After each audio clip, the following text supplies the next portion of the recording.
बाद एक बार फिर ईवीएम का मुद्दा उठा है। कांग्रेस सांसद राहुल गांधी ने ईवीएम को लेकर सोशल मीडिया प्लेटफॉर्म एक्स पर बिजनेसमैन एलन मस्क के पोस्ट को टैग किया है। इस पोस्ट में राहुल गांधी ने लिखा है, भारत में ईवीएम एक ब्लैक बॉक्स है, किसी को भी उनकी जांच करने की अनुमति नहीं है। अखिलेश ने भी ईवीएम पर सवाल उठा दिए हैं, जिसके बाद बीजेपी ने इस पर पलटवार किया है।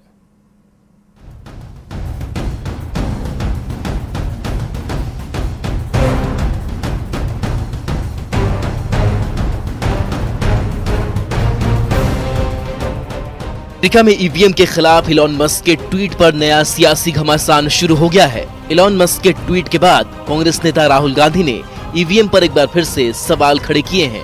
सोशल मीडिया प्लेटफॉर्म एक्स पर राहुल गांधी ने पोस्ट किया, भारत में ईवीएम एक ब्लैक बॉक्स है और किसी को भी उसकी जांच करने की इजाजत नहीं है। हमारी चुनावी प्रक्रिया में पारदर्शिता को लेकर गंभीर चिंताएं जताई जा रही हैं। राहुल गांधी ने मुंबई में एक प्रत्याशी के समर्थकों की तरफ से की गई गड़बड़ी से जुड़ी खबर शेयर करते हुए लिखा, जब संस्थाओं में जवाबदेही की कमी होती है तो लोकतंत्र एक दिखावा बन जाता है। हालांकि मुंबई में ईवीएम को मोबाइल से अनलॉक करने की रिपोर्ट पर चुनाव आयोग कह चुका है कि ईवीएम का मोबाइल से कोई कनेक्शन नहीं है और ईवीएम की काउंटिंग के लिए किसी कोड की जरूरत नहीं पड़ती है।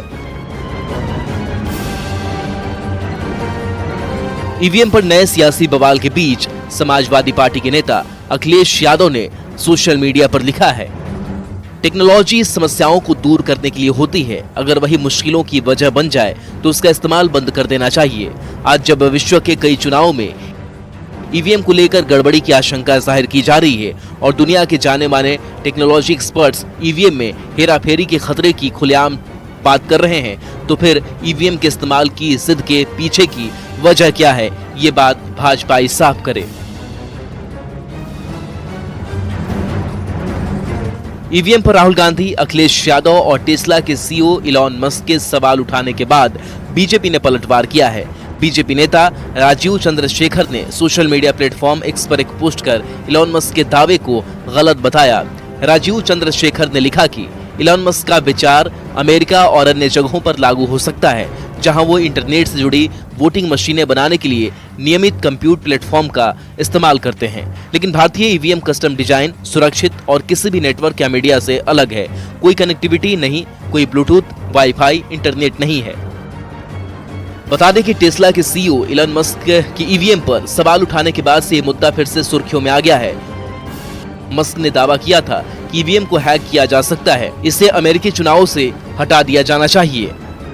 हालांकि मस्क ने अपने दावों के समर्थन में कोई सबूत नहीं दिया है। मस्क ने बात अमेरिका के राष्ट्रपति पद के उम्मीदवार रॉबर्ट एफ कैनेडी जूनियर की एक पोस्ट को रिपोस्ट करके कही।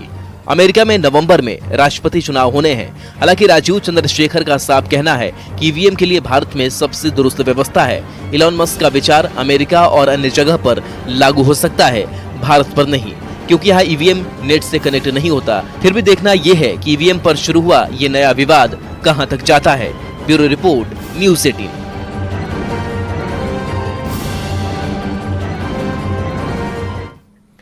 लखीसराय पहुंचे डिप्टी सीएम विजय कुमार सिन्हा ने बिहार में लॉ एंड ऑर्डर को लेकर बड़ा बयान दिया। डिप्टी सीएम ने अपराधियों को सुधरने की चेतावनी देते हुए कहा कि अपराधी सुधर जाए, नहीं तो उनको परलोक भेज दिया जाएगा। साथ ही सीएम नीतीश के बिहार में दोबारा कानून राज स्थापित करने के संकल्प को भी दोहराया। या तो अपराधी सुधरेगा या परलोक सिधारेगा,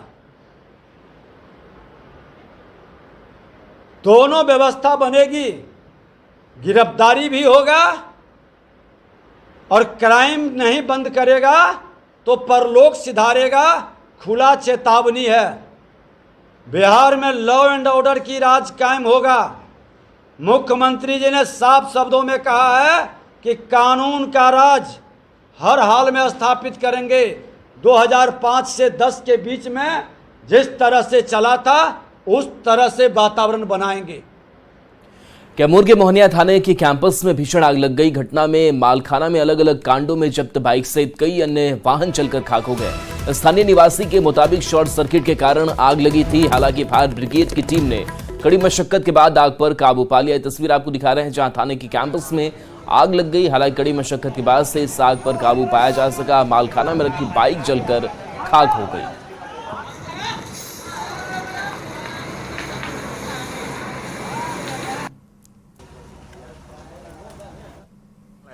आग लगने का कारण अभी पता नहीं चला है।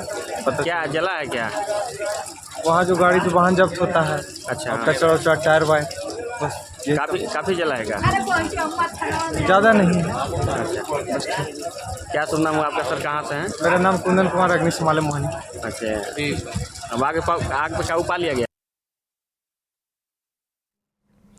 पीएचईडी विभाग के मंत्री नीरज कुमार बबलू ने लालू प्रसाद की बेटी रोहिणी आचार्य पर तंज कसा। नीरज कुमार बबलू ने कहा कि जिस तरह प्रवासी पक्षी आते हैं और चले जाते हैं, उसी तरह रोहिणी आचार्य भी सिंगापुर से चुनाव लड़ने बिहार आती हैं और हार कर वापस सिंगापुर चली जाती हैं। मंत्री ने तेजस्वी यादव पर तंज कसते हुए कहा कि उनके 17 महीने के कार्यकाल में अपराध और भ्रष्टाचार काफी बढ़ गया है। तेजस्वी के 17 महीने के कार्यकाल की जांच चल रही है। अगर जांच में दोषी पाए गए तो जेल जाने से कोई रोक नहीं सकता है। चुनाव हार गई है और वो फिर सिंगापुर की यात्रा पे निकल गई है। प्रवासी पक्षी की तरह लोग आते हैं। परिवारवाद का पराकाष्ठा है, ये लोग परिवारवाद का पराकाष्ठा किए हुए हैं और जनता हर चीज को देख रही है। मैं स्पष्ट तौर पे कहना चाहता हूं कि तेजस्वी जी सावधान हो जाइए। जांच आपके खिलाफ चल रहा है। जिस दिन जांच के लपेट में आइएगा, जेल जाने के लिए तैयार रहिएगा, तब आपको नजर आएगा कि अपराध का ग्राफ क्या होता है। जो 90 के दशक में जंगल राज पैदा किए थे, सारे जंगल राज का उपाय होगा। सहकारिता विभाग के मंत्री प्रेम कुमार वाल्मीकि नगर पहुंचे। प्रेम कुमार ने टाइगर रिजर्व के अधिकारियों और इको विकास समिति के सदस्यों के साथ समीक्षा बैठक की।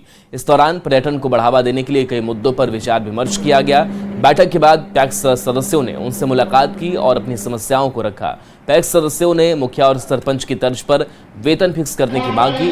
मंत्री प्रेम कुमार ने पैक्स सदस्यों को आश्वासन दिया कि वो सीएम से बात करेंगे और सकारात्मक फैसला लिया जाएगा।